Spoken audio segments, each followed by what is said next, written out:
Creámosle con todo nuestro corazón. Y ven ustedes, la cosa de esto es que se nos pasa desapercibido y nosotros luego se termina y nos preguntamos a dónde se fue.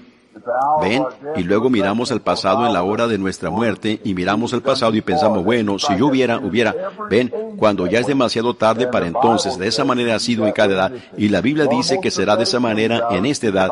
Una de las cosas más patéticas que yo alguna vez vi en la Biblia fue que la Biblia predijo fue en esta edad de la iglesia. Esta es la edad de la iglesia más horrible de todas las edades de la iglesia.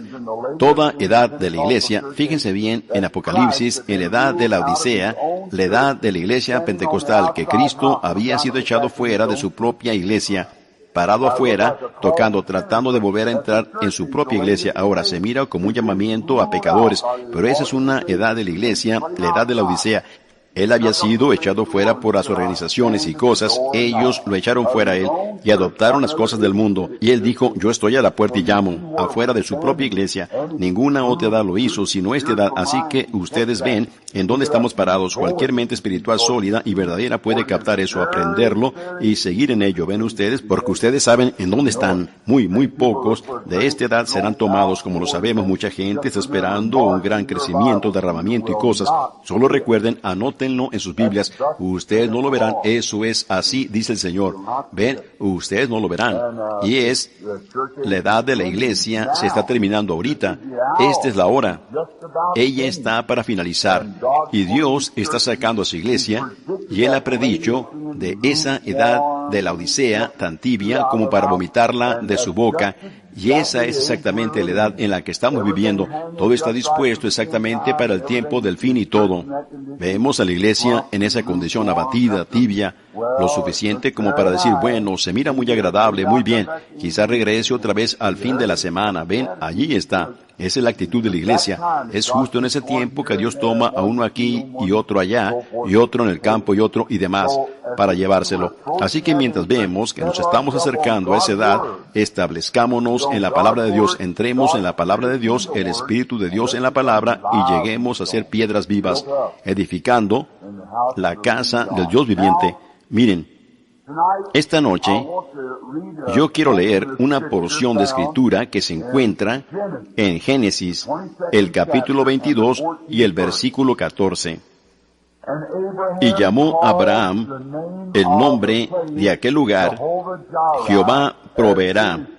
Por tanto se dice, en el monte de Jehová será hasta hoy. Miren, Jehová Jireh significa el Señor se proveerá para sí mismo un sacrificio. Ahora fíjense, vamos a regresar a Génesis para un pequeño estudio, como por unos 30 o 40 minutos. Luego mañana en la noche lo tomaremos de nuevo. Luego el sábado en la noche edificaremos sobre esa base.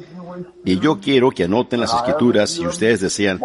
Y tengo unas cuantas de ellas anotadas aquí en una pequeña página en mi hoja de papel, y si es que yo las llego a usar, en donde se encuentran, y queremos estudiar y solo tomar como un estudio bíblico en la palabra. Miren, esto es, por supuesto, donde vemos que Dios tiene 7 nombres compuestos redentivos. Jehová Jireh, el Señor proveerá un sacrificio. Jehová Rafa, el Señor que sana.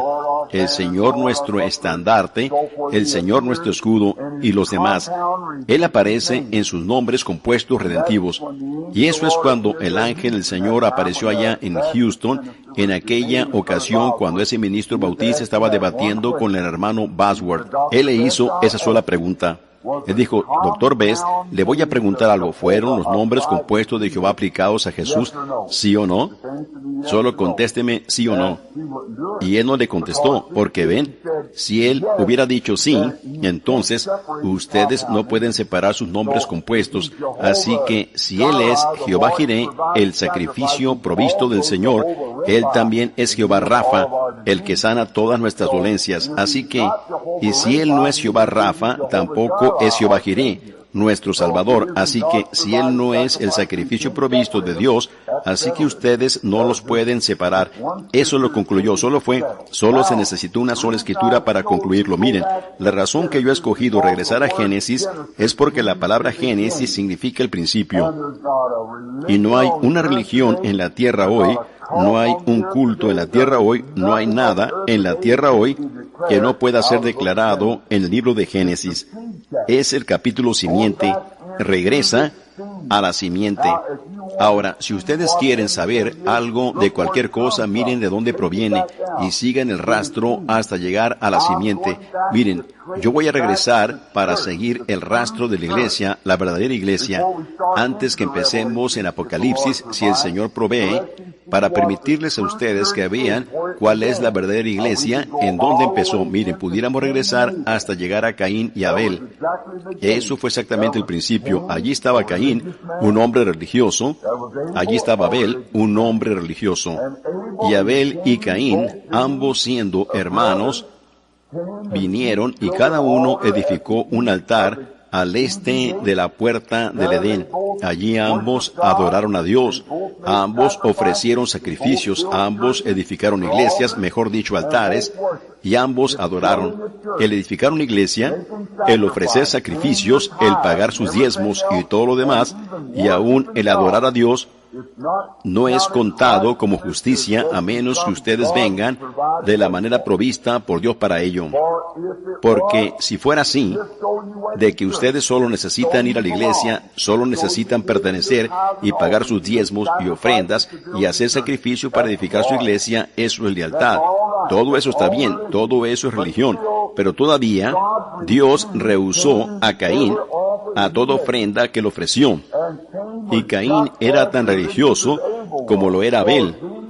Así que ser religioso e ir a la iglesia y donar para la iglesia y hacer un sacrificio y llevar sus diezmos allí y adorar a Dios, si eso es todo lo que Dios requiere, Él hizo una cosa cruel al condenar a un hombre que llenó sus requisitos, correcto.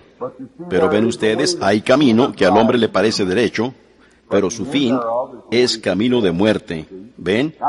Miren, hay una manera en la que Dios viene, y esa es de la única manera que ustedes van a entrar allí, es venir de la manera que Dios proveyó para ustedes, correcto. Y toda la Biblia está completamente edificada sobre revelación. La iglesia está edificada sobre revelación, la revelación de la palabra. Miren, recuerden, ¿cómo ofreció Abel a Dios un sacrificio más excelente que el de Caín? Le fue revelado a él, para probarlo. En San Mateo, creo que en el capítulo 12, el 16, Jesús dijo, ¿quién dicen los hombres que es el Hijo del Hombre? Y ellos dijeron, unos Moisés y otros Elías y otros el profeta y demás. Él dijo, ¿y vosotros quién decís que soy yo? Y Pedro respondió rápidamente, dijo, tú eres el Cristo, el Hijo del Dios viviente. Él dijo, bienaventurado eres Simón, hijo de Jonás, porque no te lo reveló carne ni sangre, sino mi Padre que está en los cielos, te lo reveló a ti. Tú eres Pedro, y sobre esta roca edificaré mi iglesia, y las puertas del Hades no prevalecerán contra ella. Ahora miren, los católicos dicen que él la edificó sobre Pedro porque él era una piedra pequeña. Si eso es así, él se descarrió unos cuantos días después. ¿Ven? Ustedes dicen, él edificó, los protestantes dicen que él edificó sobre él mismo, que Él es la roca. Eso todavía está incorrecto. Él edificó sobre la revelación espiritual revelada. No te lo reveló carne ni sangre, sino mi Padre que está en los cielos te lo reveló a ti. Esa es la razón que Él le dio a Pedro las llaves del reino. Él tenía la revelación de quién era Él. Y sobre esta roca edificaré mi iglesia, y las puertas del Hades no podrán prevalecer contra ella. Correcto. La revelación espiritual del Señor Jesucristo. Cuando Dios le ha dado a usted de conocerlo a Él como una persona, como su Salvador, como su Dios, como su Redentor, como su Sanador, como su Rey. Eso es cómo viene la revelación espiritual. Miren, vamos a regresar a lidiar con Abraham esta noche porque a él fue a quien se le dio la promesa. Miren, yo leí de Génesis el capítulo 22 y el versículo 14, pero de hecho vamos a regresar a Génesis 12 para empezar, porque Abraham, el principio del llamamiento de Abraham, él había venido de Babilonia, de Sinar, y habitó en los valles, y sabemos todo tocante a Babilonia, cómo es que Nimrod fue el primero en tratar de formar una organización. Él organizó el gran movimiento religioso e hizo que todas las pequeñas iglesias le pagaran tributo a él, a esa gran ciudad de Babilonia, y edificó allí una torre que se elevó hasta los cielos y demás. Él pensó con sus propios pensamientos, él pensó que él podía hacer algo que salvaría a la gente. Pero ven, no hay una sola cosa que ustedes puedan hacer para salvarse ustedes mismos. No hay una sola cosa. Ustedes tienen que confiar solemnemente en la gracia de Dios que lo haga. No se pueden salvar ustedes mismos. A mí no me importa cuán religiosos sean ustedes y cuán buenos traten de ser y cumplan todos los mandamientos y todo. Eso no servirá de nada. No hay una sola cosa que ustedes puedan hacer para merecer algo. Sencillamente están perdidos y eso es todo lo que es. No hay manera de que ustedes lo hagan. Ustedes tienen que aceptar su método provisto. Ese es Jesucristo. Y es gratuito. Ustedes no tienen que hacer una sola cosa, sino solo aceptar lo que les ha sido dado a ustedes. No hay ni una sola cosa que ustedes puedan hacer. Si mi corbata estuviera chueca y yo le dijera al hermano Van Tain, yo le daré a usted $1 millón, y él dijera, gracias hermano Branham, yo le enderezaré su corbata por esa cantidad. Entonces yo no se lo di a él. Él hizo algo, ven, él enderezó mi corbata por $1 millón. Ven, ustedes no pueden hacer una sola cosa, no hay. La gente dice, yo busqué a Dios y busqué a Dios. No, usted está errado, mi hermano. Ningún hombre hace eso, no es usted. Buscando a Dios es Dios buscándolo a usted. Ustedes dicen, yo oré, yo ayuné, yo busqué a Dios. No, Dios lo estaba buscando a usted porque Jesús dijo, ninguno puede venir a mí si mi Padre no le trajere primero. ¿Cómo le pudiera decir a un cerdo que él está mal al comer desperdicio de comida? ¿Ven? Él es un cerdo para empezar, esa es su naturaleza. Eso era lo que ustedes eran, unos pecadores. Así que ustedes son extranjeros separados de Dios. Ustedes, ¿cómo le pudieran ustedes decir a un leopardo que sus manchas no están bien? ¿Ven? ¿Cómo pudiera él tratar de quitárselas lamiéndoselas? Él solo se las haría más brillantes. De esa manera ustedes lo tratan de hacer, al aceptar una religión para ustedes mismos pulirse y hacerse mejores criaturas.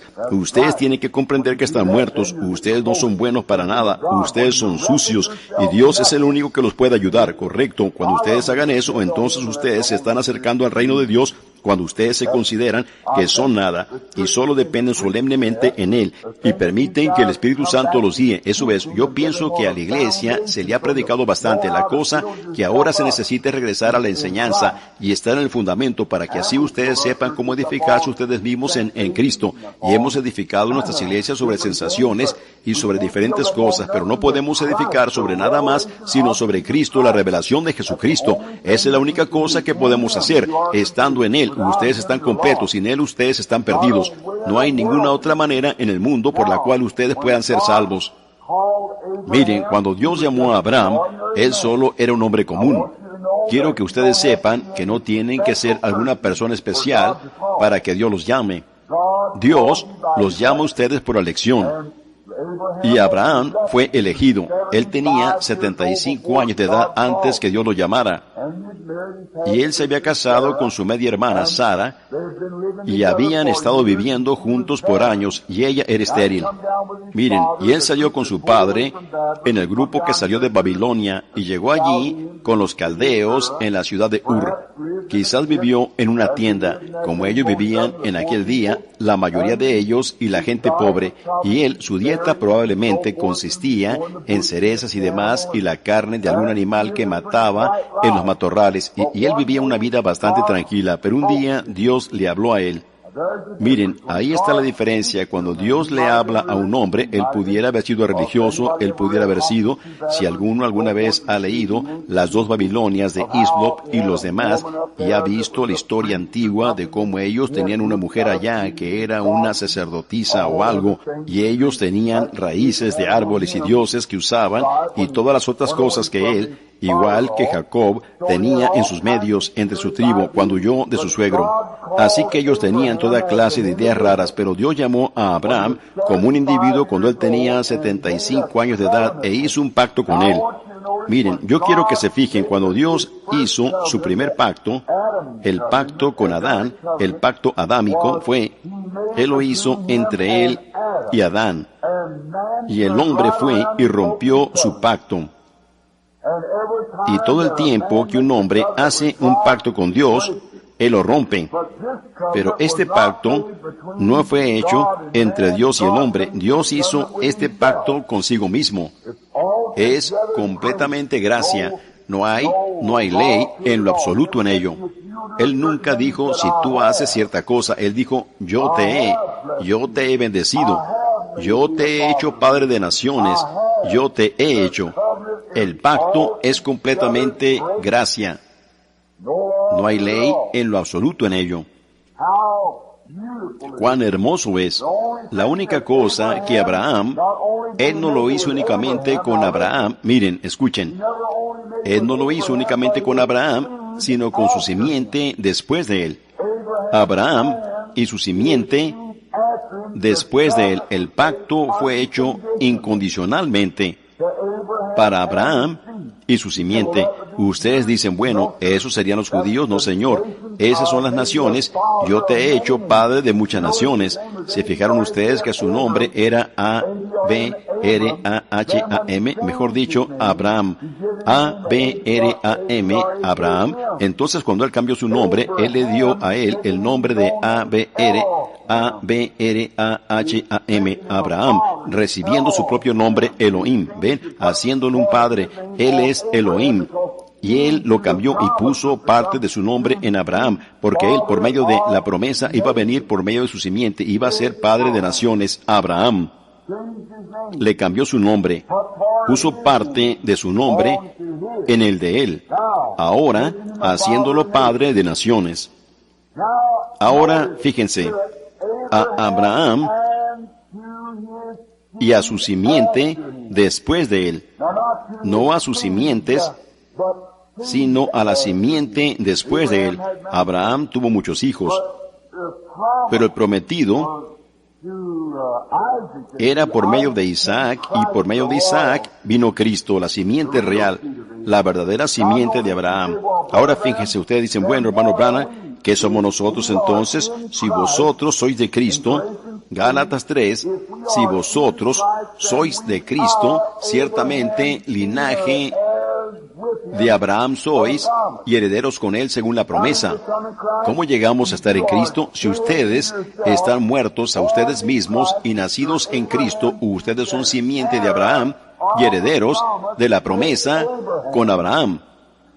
Entonces, si ustedes son simiente de Abraham, ustedes únicamente lo pueden ser mientras tengan la fe que Abraham tuvo.